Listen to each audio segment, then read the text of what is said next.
Napayuko si Tang, namumula ang mukha sa kahihiyan.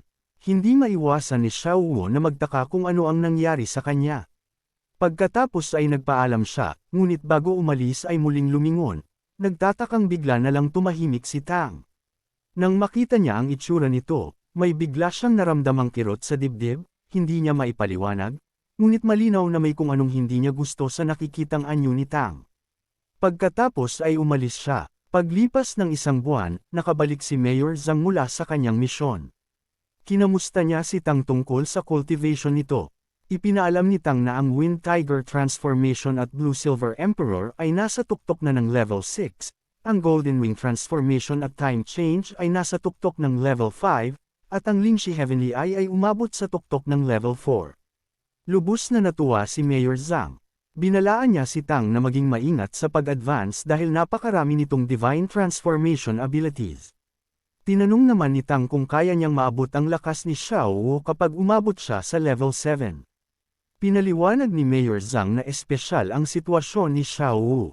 Ang ama nito, ang contemporary Peacock King, ay labis ang pagmamahal sa kanyang ina at mga anak, hindi nagdalawang isip na gamitin ang sarili niyang blood essence para mabigyan si Xiao Wu ng pambihirang pundasyon, dahilan ng mataas na bloodline concentration nito. Naisip ni Tang na napaka-espesyal ng ginawa ng isang Peacock Monster King para sa isang human vassal. Pinutol ni Mayor Zhang ang usapan at ibinahagi ang mga na-harvest niya sa paglalakbay. 3 syudad ang pinuntahan niya at marami siyang napatay na halimaw. Ibinenta niya ang karamihan at kumita ng 1,020 elemental coins, bagay na ikinagulat ni Tang.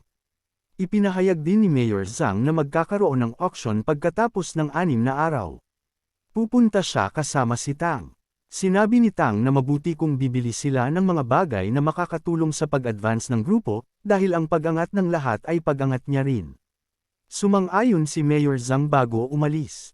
Pagdating ng ika-6 na araw, nagbalat kayo sina Mayor Zhang at Tang bilang halimaw upang makadalaw sa auction sa Kerry City. Ipinaliwanag ni Mayor Zhang na ang Colosseum ang pangunahing libangan ng mga lahi ng halimaw, para sa kanila, lakas ang sukatan ng estado sa buhay. Ang sinumang manalo ng 10 sunod ay nagiging noble. Nagtanong si Tang kung pwedeng sumali ang human vassals. Ayon kay Mayor Zhang, maaari, basta manalo ng 100 beses na sunod-sunod, ngunit halos imposibleng gawin. Tinanong naman ni Tang kung makakapasok siya sa Kerry Academy kapag naging noble.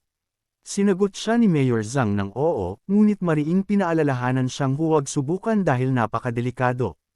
Pinakalma siya ni Tang na wala siyang balak gawin iyon.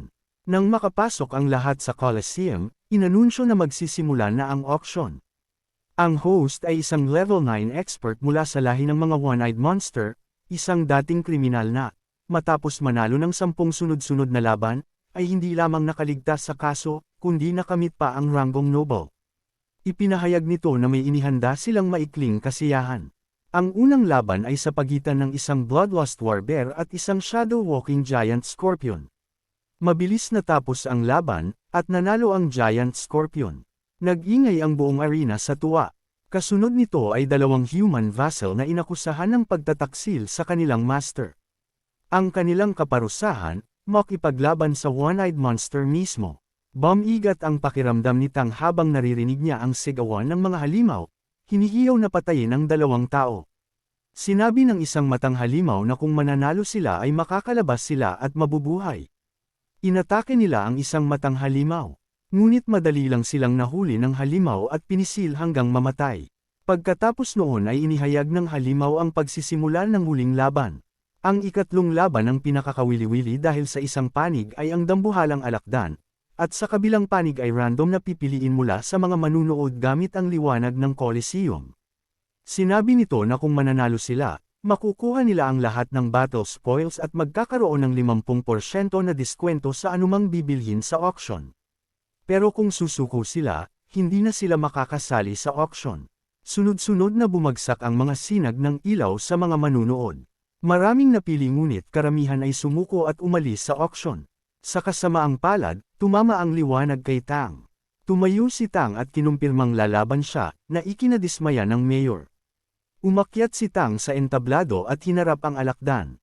Sinubukan siyang paghiwa-hiwain ng halimaw, umatake ito gamit ang kanyang makamandag na buntot.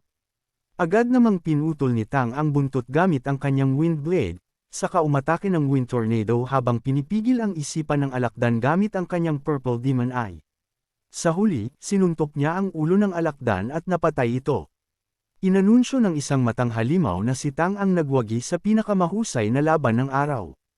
Tinanong nito ang pangalan niya ngunit sinabi ni Tang na hindi nila nararapat malaman ang kanyang pangalan. Nagalit ang halimaw, ngunit hindi natakot si Tang at sinabing isang araw, siya mismo ang papatay dito. May ilan sa mga manunood na humanga sa tapang ni Tang, habang ang iba ay nainsulto. Ngunit binaliwala lang ni Tang ang mga sigaw at kinuha ang mga bangkay ng mga vassal at ng alakdan. Hindi pa rin matigil ang pagkagulat ng alkalde kay Tang dahil napatay niya ang isang level 8 demon beast nang hindi ipinapakita ang tunay niyang kakayahan at kahit level 6 pa lang siya. Maya-maya nagsimula na ang auction. Isang babae mula sa Red Fox race ang nagpakilala. Ang unang item sa auction ay 18 human slaves na vassals, mahihinong ngunit dahil sa dugo ng Fox race, taglay nila ang likas na alindog, ginagawang perpektong sex slave sa paningin ng iba. Bago magsimula ang bidding, ipinakita niya ang isang light bar na tumataas base sa halaga ng bid. Nang magsimula ang bidding, sinabi ni Tang sa alkalde na mayroon siyang paraan para palakasin ang bloodline density ng mga Fox vassals kaya maaari silang maging magandang puwersa para sa redemption sa hinaharap. Pagkatapos mag-usap, nagpasya silang bilhin ng mga Fox vassals at nagbid ng 35 elemental coins, walang lumaban sa bid. Ang ikatlong lote ang nakakuha ng atensyon ni Tang San, isang maso na gawa sa Heavenly Fire Iron na maaaring gamitin sa paggawa ng Divine Weapon. Pagkalipas ng ilang bid na umabot hanggang 200 coins, nagbid si Tang ng 250 coins, at wala ring lumaban. Paalala ng alkalde, kung mauubos nila ang pera sa simula pa lang, baka hindi na nila mabili ang totoong pakay nila sa auction. Sumunod na items ay mga magagarbong sandata at armor, pero para kay Tang, aksaya lang ito ng mamahaling metal. Pagkatapos ay nakita niya ang isang punong tuod mula sa God-level Monster King ng Rin Empire. Ang Monster King ay mula sa 3 species at may golden bloodline. Nang ituon ni Tang San ang tingin, nalubog siya sa ilusyon kung saan nakita niya ang isang napakalaking punong bumabalot sa langit. Nang magsimula ang bidding sa sanga, nagtaka si Tang kung bakit walang nagbibid dito. Ipinaliwanag ni Mayor Zhang na karaniwan lang iyon at ginagamit lang daw bilang dekorasyon. Nadismaya si Tang sa narinig niya dahil wala man lang nakakaalam ng tunay na halaga ng bagay na iyon. Mabuti na lang at sumama siya sa auction. Tahimik ang host at nagtanong kung wala ba talagang may nais sa item. Nagulat siya nang biglang nagbid si Tang, at agad niyang inanunsyo na kay Tang mapupunta ang sanga ng Golden Ancient Tree. Hindi makapaniwala si Mayor Zhang sa ginawa ni Tang. Tinanong niya ito kung talagang mahalaga iyon, at buong kumpiyansang sumagot si Tang ng oo. Ang susunod na item ay mga purple young fruits, na nakakatulong sa pag-improve ng spiritual cultivation. Ito ang pangunahing pakay ni Tang at Mayor Zhang. Seryosong sinabi ni Tang na dumating na ang kanilang hinahanap, at agad naman itong sinang-ayunan ni Mayor Zhang. Sunod-sunod ang mga nagbid at pataas ng pataas ang presyo. Sinabi ni Mayor Zhang na sobrang mahal na nito, ngunit sagot ni Tang ay sulit naman ito, dahil mayroon silang 50% na diskwento. Umabot ang bid sa 610 elemental coins. Nagtanong ang Red Fox host kung may mas mataas pa, at agad na nagbid si Mayor Zhang ng 700 elemental coins. Muling nagtanong ang Fox Girl kung may magtataas pa, ngunit wala nang sumagot. Sa huli, napasa kamay ni Tang ang purple young fruits, na labis niyang ikinatuwa. Naisip ni Tang na hindi lamang si Dubai ang nangangailangan nito, kundi pati sina Guli at Cheng. Ang tatlo kasi ay nagsasanay ng pag-cultivate ng purple demon eyes, ngunit si Dubai ang may pinakamabilis na progreso sa kanila. Sa tulong ng purple young fruits, siguradong lalakas ang kanilang spiritual strength. Sa mga sumunod na item sa auction ay hindi na nakisali si Tang. Iba't ibang bagay ang ipinakita sa entablado ngunit nanatiling napakamahal ng mga presyo. Hanggang sa dumating ang pinakahihintay ng lahat. Inanunsyo ng host na ang huling mga item ay 3 uri ng bloodline, 2 golden bloodline at 1 bloodline na mas mataas pa sa gold. Nang ipakita ang 3 bloodline ay nagsigawan ang mga tao sa loob ng auction. Ang unang bloodline, Golden Lion Bloodline, ay umabot ng 9,000 universal coins. Sunod ay ang Golden Leopard Bloodline, na nabili naman ng 8,000 universal coins. Hindi natuwa si Tang sa sobrang taas ng presyo, kaya hindi na niya inisip pang makipagbid. Ipinahayag ng Red Fox Girl na dumating na ang oras para sa pinakahuling item. Ipinaalam niyang naroon din ang City Lord upang masaksihan ang kasaysayan na magaganap. Pagkatapos ay dahan-dahan niyang inangat ang takip ng huling bloodline. Sinabi niyang ang bloodline na ito ay mula mismo sa isang supreme powerhouse ng kanilang clan, ang Great Demon Emperor of the Seven-Colored Deer. Ang dugo raw na iyon ay ipinadala ng kanilang ancestral family upang suportahan ang auction sa Kerry City, at sa blood essence ay may halong isang patak ng dugo ng mismong Great Demon Emperor. Ang halaga nito ay halos hindi masukat. Nagsigawan ang mga halimaw sa venue. Sinabi ng isa na panglima iyon sa pinakamataas na ranggo sa buong ancestral home. Ayon pa sa isang halimaw, kaya raw ng Great Demon Emperor of the Seven-Colored Deer na kontrolin ang 7 elemento. Nabigla si Tang sa mga narinig niya. Inanunsyo ng Red Fox na magsisimula na ang bidding. Nagkagulo ang mga kalahok, ang iba ay nagsasabing kailangan nila iyon, at ang isa pa ay inuutusan ang kasama niya na manghiram ng pera sa kanyang ama. Mabilis na tumaas ang presyo hanggang sa umabot ng 3.8 million. Samantala, sa isang private auction room, tinanong ng isang lalaki si Mei Gongzi kung talagang pinahahalagahan ba ng Ancestral Court ang Kerry City. Kung ganoon, bakit daw kaunting patak lang ng dugo ang ipinadala? Sagot ni Mei, marahil ay minamaliit nila ang kanilang syudad. Sa mga sandaling iyon, umabot na sa 51 million ang presyo ng bloodline. Tinanong ng Red Fox ang VIP sa private room number 6 kung ano ang kanilang offer, ngunit hindi ito sumagot. Naisip niyang umatras na ang bidder. Ilang saglit pa, nagsalita ang VIP mula sa loob at nagsabing aatras sila sa bidding. Ganoon din ang naging sagot ng iba pang VIP rooms. Hindi maipaliwanag ng Red Fox host ang biglang pag-urong ng mga bidders. Mariin niyang sinabi na iyon na ang huling 7-colored Deer Great Emperor's bloodline, at wala nang mas mahalaga pa roon, ngunit katahimikan lang ang tugon ng buong VIP area. Sa huli, inanunsyo ng Red Fox na nabili ang huling item sa halagang 51 million. Hindi maintindihan ni Tang ang nangyari noong huling sandali ng auction. Naisip niyang hindi ganoon kasimple ang bloodline ng Great Demon Emperor of the Seven-Colored Deer. Pagkalipas ng ilang oras, binayaran ni Tang ang lahat ng item na nakuha niya, kabilang na ang 18 vassals ng Red Fox clan. Sinabi ni Mayor Zhang na siya na ang bahala sa 18 babaeng vassals at inutusan si Tang na maunang bumalik sa akademya at hintayin siya roon. Pagkalabas ni Tang sa Kerry Academy ay agad siyang nagpalit sa kanyang normal na damit. Ngunit biglang lumitaw si Xiao Wu sa likuran niya, sinasabing siya nga talaga ang nakita niya sa loob ng auction. Tinanong siya ni Tang kung ano ang ibig niyang sabihin, pero agad sumagot si Xiao Wu na huwag siyang magmaang-maangan dahil sinundan niya ito paglabas ng auction house. Wala nang nagawa si Tang kundi umamin. Sinabi ni Xiao Wu na hindi niya inaasahan na tatalunan ni Tang ang isang 8th-ranked giant scorpion, kaya ipinaalam niya kay Tang na maaari itong maging kanyang tagapaglingkod. Nabigla si Tang sa narinig. Sinabi ni Xiao Wu na sa hinaharap, hintayin niya ang kanyang mga utos. Ngumiti si Tang, sumang-ayon, at tinawag siyang Sister Mei. Sinabi ni Mei na yun lang ang gusto niyang iparating bago siya mabilis na umalis. Tuwang-tuwa si Tang at sinabing napakaganda ng araw niya ngayon. Pagbalik sa Redemption Academy, dumiretso si Tang sa kanyang kwarto at kinuha sa storage bag ang lahat ng item na nakuha niya. Tiningnan niya ang purple young fruit at naisip na magiging mahalagang material ito para sa pag-unlad ng kanyang mga kagrupo. Masayang-masaya rin siya na nakuha niya ang Heaven-Breaking Hammer, dahil kung hindi daw ay mauuwi lang ito sa pag-aalikabok. Naisip niyang kapag naabot niya ang God level, kaya na niyang pinuhin ang martilyo upang maging divine item. Ngunit sa ngayon ay hindi pa niya kaya.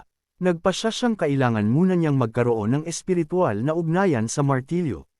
Kapag nailagay niya ang eksaktong lakas ng kanyang spirit strength dito, kikilalanin siya nito bilang master. Nag-concentrate si Tang at sinimulan ang proseso ng paglalagay ng spirit strength sa Heaven-Breaking Hammer. Nang matapos ang pakikipag-ugnayan niya rito, naramdaman niyang uminit ang kanyang spiritual sea at dumami ang laman nitong spiritual strength. Nabigla si Tang na pati ang kanyang divine consciousness ay tumaas ng 1 puntos.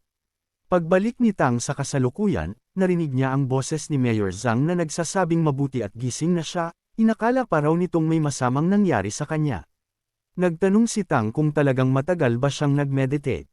Ipinaliwanag ni Mayor Zhang na 7 araw na ang lumipas. Pagbalik daw niya mula sa auction ay hinanap niya si Tang, ngunit nasa malalim na meditation ito, kaya binantayan niya ito ng 7 araw.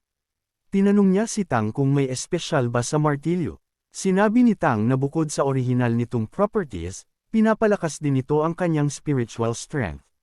Kinuha ng mayor ang martilyo upang suriin ito, ngunit sa sandaling mahawakan niya ito ay nagliyab ang martilyo at nabitawan niya ito kaagad.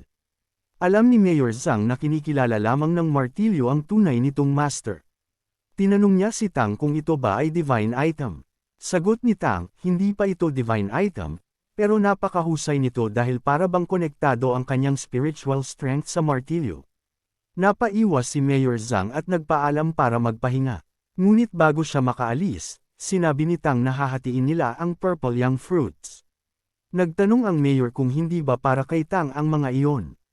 Sagot ni Tang, 2 lang ang kukunin niya. Iminungkahi niyang ibigay ang 5 kay Dubai, 4 kay Guli, tig-1 kina Wu Bangji at Cheng, at 1 pa ay pwedeng gamitin ni Mayor Zhang. Kinabukasan, bumalik si Tang sa Carey Academy para maglinis. Habang nagtatrabaho, nilapitan siya ni Xiao at tinanong kung ano ang ginawa niya nitong mga nakaraang araw dahil hindi siya nagpunta sa academy para magtrabaho. Inamin ni Tang na napalalim ang kanyang meditation at humingi siya ng paumanhin kay Xiao dahil pinaghintay niya ito. Agad na tinanong ni Xiao kung sino ang nagsabing naghihintay siya, at bakit hindi niya siya tinatawag na Sister May. Walang nagawa si Tang kundi sundin ang gusto niya. Nagtanong si May kung libre si Tang mamayang gabi, at agad naman itong sinang-ayunan ni Tang. Tumalikod si May at sinabing samahan siya mamayang gabi. Tumango si Tang bilang tugon. Pagsapit ng dapit hapon, hinihintay ni Tang si May. Maya-maya, may narinig siyang yapak ng paa at napalingon siya. Natulala siya nang makita si May na bihis na bihis. Tinanong siya nito kung ano ang tinitingnan niya at sinabihang lumakad na sila. Habang naglalakad, napansin ni May na nakatingin pa rin si Tang kaya tinanong niya ulit kung ano ang tinitingnan niya. Sagot ni Tang, napakaliit daw ng balakang niya at kailangan niyang kumain ng marami. Hindi natuwa si May at pinagsasampal niya si Tang. Humingi ng tawad si Tang habang iniisip kung bakit niya nasabi ang nasa utak niya. Kumunat ang noo ni May at binalaan siyang papatayin niya ito kapag inulit niya iyon. Agad namang umamin si Tang sa kanyang pagkakamali at sinundan si May. Naglakad sila patungo sa city center hanggang sa tumigil sila sa harap ng isang maliit na restaurant. Pumasok si Tang sa loob ng gusali at nag-usap sila ni May. Tinanong siya ni May kung ano ang kanyang divine transformation at kung anong level ang kanyang cultivation base. Sumagot si Tang na ang kanyang divine transformation ay ang Wind Tiger, at nasa tuktok na siya ng level 6. Nagdalawang isip si May at agad nagtanong kung paano nagawa ng isang 6th rank ang pumatay ng isang 8th rank Scorpion. Bigla niyang tinanong si Tang kung mayroon ba itong pangalawang divine transformation. Nagkunwari si Tang na tila walang alam. Sa lahat ng tao, iisa lang dapat ang divine transformation. Ngunit mariing sinabi ni May na sabihin niya ang totoo dahil ililihim naman niya ito. Dahil dito, nagdahilan si Tang na kakaiba lamang talaga ang kanyang spiritual strength kumpara sa ibang tao. Nalito si May, kaya nagpakita si Tang kung paano niya kino-compress ang kanyang wind blade. Sinabi niyang iyon ang ginamit niya para tapusin ang giant scorpion. Pero hindi pa rin kontento si May. Kaya sinubukan niyang sukatin kung talagang malakas ang spirit strength ni Tang.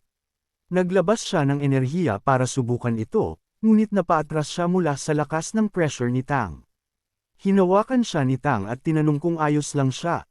Nabigla si May, kahit siya na may rank 9 spirit strength, hindi niya kinaya ang aura ni Tang. Sinabi ni Tang na hindi niya rin alam kung bakit ganoon, ngunit natural lang na malakas ang kanyang spirit strength. Tinanong niya si May kung may ipapagawa ba ito sa kanya, ngunit natahimik ito. Nagulat si Tang nang bigla itong tumayo at sinabihang pwede na siyang umalis dahil nakita na nito ang kanyang kakayahan. Sumagot si Tang na kung may kailangan siya ay sabihin niya lamang, dahil gagawin niya ang lahat ng kanyang makakaya. Ngunit mariing sinabi ni Mei na ayos lang at inulit na maaari na siyang umalis. Sumang-ayon si Tang at tumayo. Bago siya makaalis, pinayuhan siya ni Mei na mag-ensayo ng mabuti dahil isa siya sa magiging pag-asa ng kanilang organisasyon. Binalaan din siya na may hindi magandang mangyayari sa Carrie City, kaya kung maaari ay huwag muna siyang pumunta roon. Pagkatapos ng kanilang pag-uusap, nagkahiwalay sila.